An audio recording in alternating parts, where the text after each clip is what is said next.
The following program contains graphic descriptions of courage. If you are addicted to mediocrity, or if your spine is made of jello, this show might not be right for you. Check with your chiropractor. Proclaiming the truth in the highways and byways of the world. Fighting for justice in the dark alleys of politics. Raising the voice of resistance to a fevered pitch. The host who has no equal. He uses sweet and low. Randall Terry.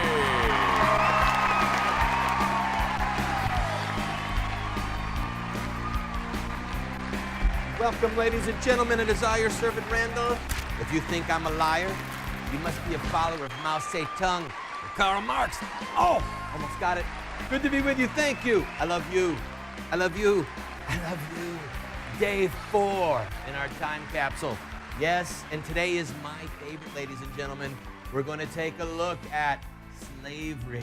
Slavery? Yes, the horrific, damnable, evil practice of American slavery and what it took to end it. And we're going to look at ending child labor. Mother Mary Jones. Ooh, so much to talk about. You're going to love this program. Today's program is brought to you in part by the abolitionists, offending people by word and deed for the glory of God, and by Mother Mary Jones. No, not the magazine, the hero. So much to talk about, but first, a quick word from my friend, Joey the Hammer. Listen closely to me. The reason that nobody in America can be a slave, the reason that we don't fear for our little boys and our granddaughters dying in some godforsaken coal mine or in some textile mill, is because good people ended up in places like this. I've spent time behind bars with good people who were fighting for a just cause. If you people really want to do the right thing, some of you are going to end up in here with me. I look forward to seeing you. Hi, friend, I'm Randall Terry.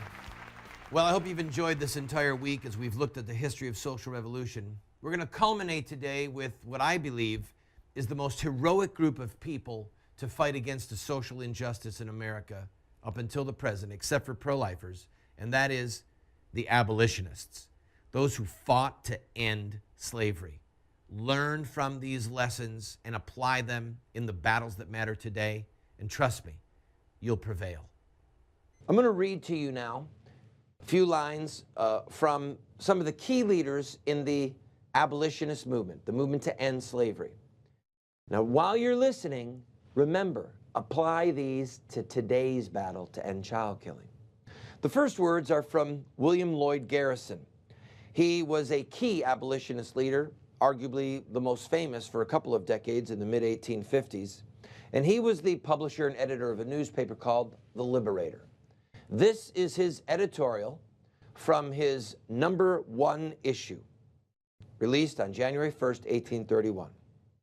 And I quote, "I am aware that many object to the severity of my language, but is there not a cause for severity? I will be as harsh as truth, as uncompromising as justice. On this subject, I do not wish to think or to speak or to write with moderation. No, no. Tell a man whose house is on fire to give a moderate alarm. Tell him to moderately rescue his wife from the hands of the ravisher. Tell the mother to gradually extricate her babe from the fire into which it has fallen. But urge me not to use moderation in a cause like the present. I am in earnest. I will not equivocate. I will not excuse. I will not retreat a single inch, and I will be heard." William Lloyd Garrison. That's the language of extremism. He was an extremist.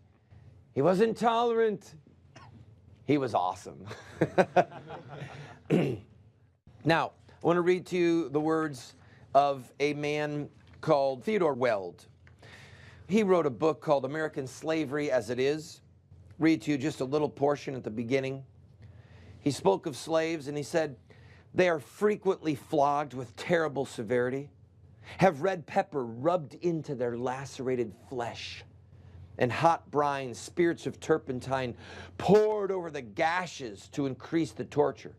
They are often stripped naked, their backs and limbs cut with knives, bruised and mangled by scores and hundreds of blows with the paddle, and terribly torn by the claws of cats drawn over them by their tormentors, that they are often hunted with bloodhounds and shot down like beasts, or torn in pieces by dogs, that they have often been suspended by the arms and whipped and beaten till they faint, and when revived by restoratives, beaten again till they faint, and sometimes till they die, that they have their ears often cut off, their eyes knocked out, their teeth broken, their flesh branded with hot irons, that they are maimed and mutilated and burned to death over slow fires. All these things and more and worse we shall prove. Reader, we know whereof we affirm. We have weighed it well. More and worse we will prove. Friends, there are people who were rattled to the core of their being when they heard these words. And that's what William Lloyd Garrison was talking about. He said, there are people who actually say that I'm slowing the cause of our mission because of the severity of my speech. He said, no, posterity will look, will see the things that I've said, and they will say it's a blessing. I'm going to take a break. When we come back from this break, we will look at the images and some of the actions that were used by those who prevailed in the fight to end slavery. And then we're going to apply those principles to our fight to end child killing. You have to help me. Being held here against my will. If you're getting this message, please tell my mom I love her.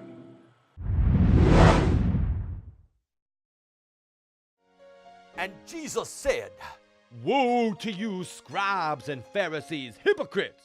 For you traverse sea and land to make a single proselyte. And when he becomes a proselyte, you make him twice as much a child of hell as yourselves." Huh.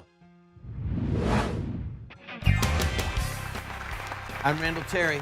Let's continue looking at the history of the abolitionists ending slavery.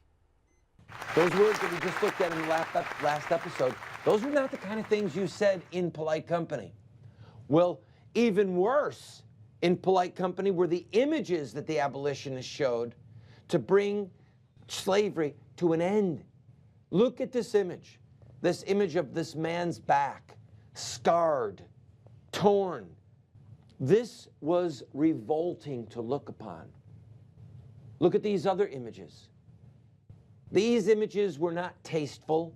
They were not the kind of thing that you would want to see, but it was the horrid reality that had to be shown to shock people.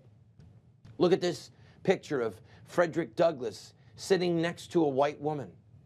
This enraged slaveholders, and it played to their worst fears. Frederick Douglass actually ended up marrying a white woman. And the true racists who believed that there had to be a separation of the races, that blacks were somehow an inferior race, this made them crazy seeing this. And as I quoted Joe Scheidler before, the abolitionists said, "Oh, that bothers you? Find out what irritates them and do only that." Now, there are people in the pro-life movement, well-meaning people, who are actually agreeing with the child killers and agreeing to not show pictures of aborted children. No, that is a recipe for defeat, and it plays into the hands of those who say that they're really not babies being killed. We have to show the images of aborted children, just like the abolitionists showed the images of slaves who had been beaten and mangled. I beg your pardon. Now, let's look at the actions. What did the abolitionists do? Now, the funny thing is that they actually took their life in their hands simply by preaching and writing and distributing pamphlets against slavery. So They, of course, ran the Underground Railroad. There were a few people that literally smuggled slaves from slavery in the South to freedom in the North. Heroes like Sojourner Truth, Levi Coffin.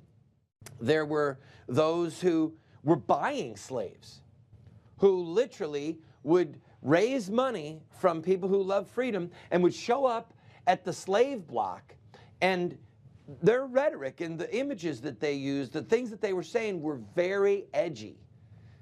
If there was a really gorgeous black woman with long hair, you could imagine what they were saying that they were saving this woman from, because many of these slaves did, unfortunately, double duty. They were a private prostitute, if you will, a private slave mistress for the owner, as well as the work that they had to do in the day.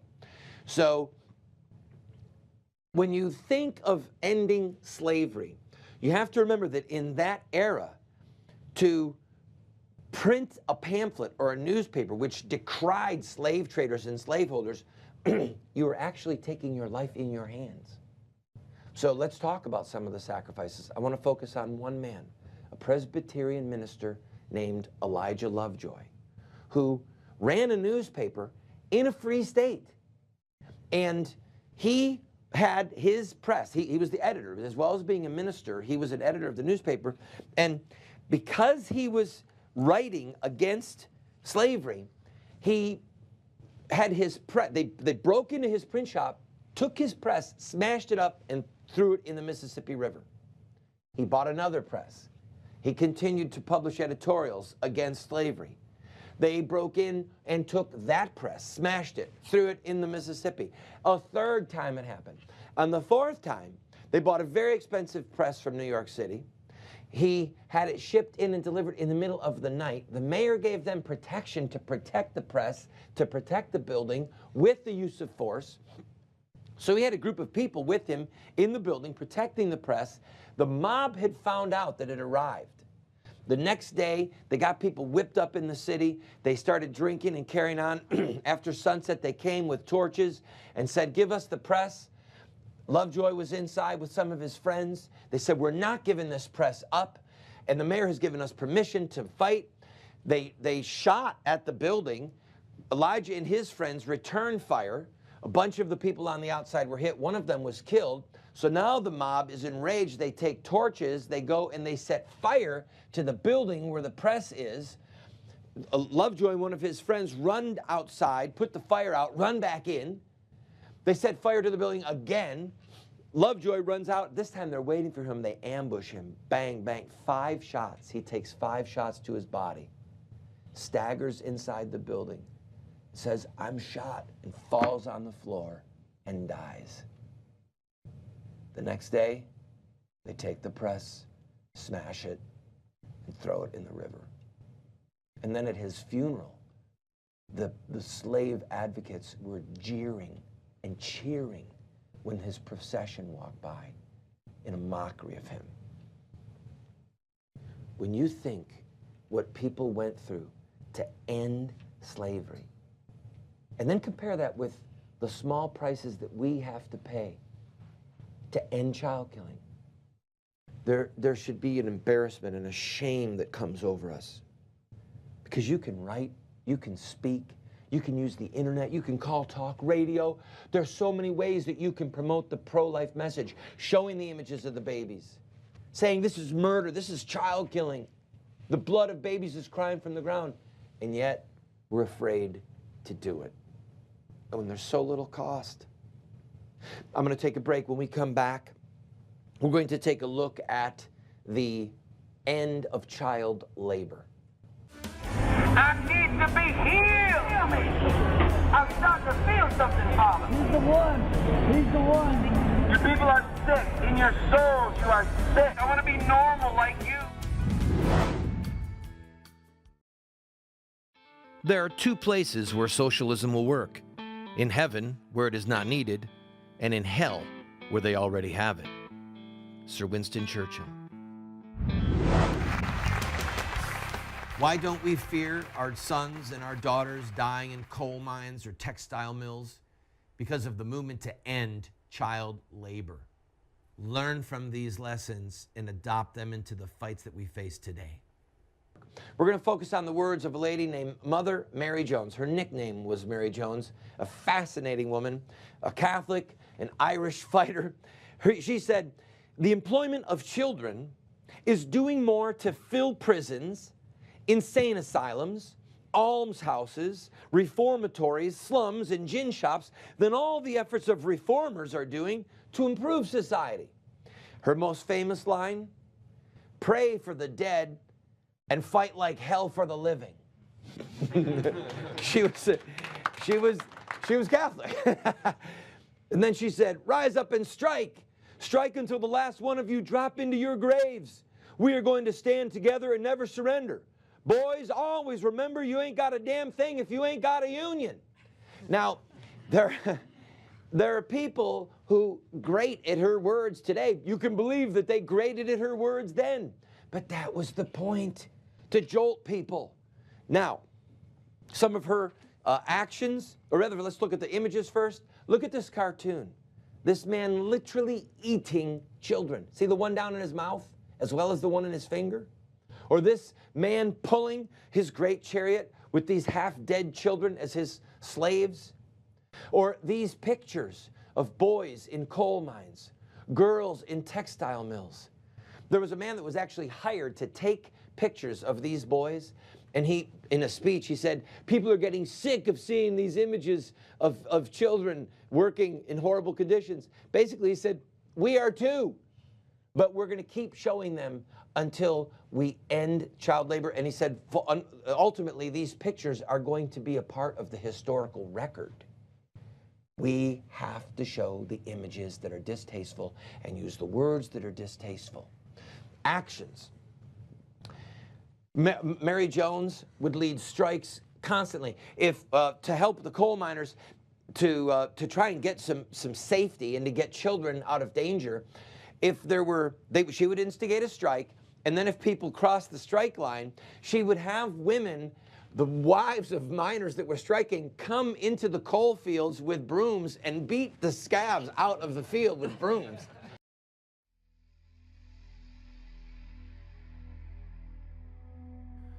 Let them be put to shame and dishonor who seek after my life.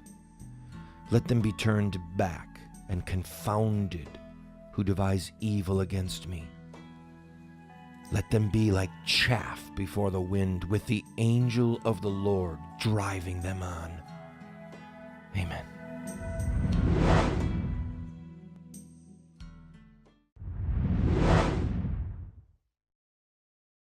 She took children from horrible conditions in Pennsylvania, and they marched or took trains all the way to Oyster Bay, Long Island, where President Theodore Roosevelt was living, and they went up to the edge of his property, over 100 grimy little children holding up signs. We want to play. We want to go to school. This is what it took. In-your-face actions. In-your-face rhetoric, in-your-face words. Sacrifices? You've got to read about Mother Mary Jones and the others when you look at what they went through to end slavery in America. What they did, what they said, the price they paid. When you look at what they went through to end child labor and to ultimately make it so that we have safe working conditions. It's inconceivable. There were times when U.S. troops were used to shoot into the camps of strikers. There were 20 people killed in Colorado, including women and children. Women and children died. When you look at the price that was paid so that we don't have to fear being captured and sold as a slave, or so that we don't have to fear our little boys having their hand cut off in a mining accident, or being scraped off the floor with a shovel, their bodies were crushed in coal accidents. We don't have to fear that because of the sacrifices that were made by others. When you look at what they went through, you have to say, my God, what is wrong with us? That we don't have the guts to fight to end child killing. We're not going to have trumped up charges of attempted murder be thrown in jail for leading a strike or a protest. We're not going to have our son come home with his arm cut off because of what they went through. Here is the message. Learn from these playbooks. I hope you've enjoyed this week. Get the TV series and the training books, Insurrecta Next. Show them in your house, your Bible study, your Sunday school. Create a cadre of warriors. People who are the minority, but they are keen to set fire in the minds of men. And you'll have the weaponry that you need to get this country back into the hands of the righteous. God bless you.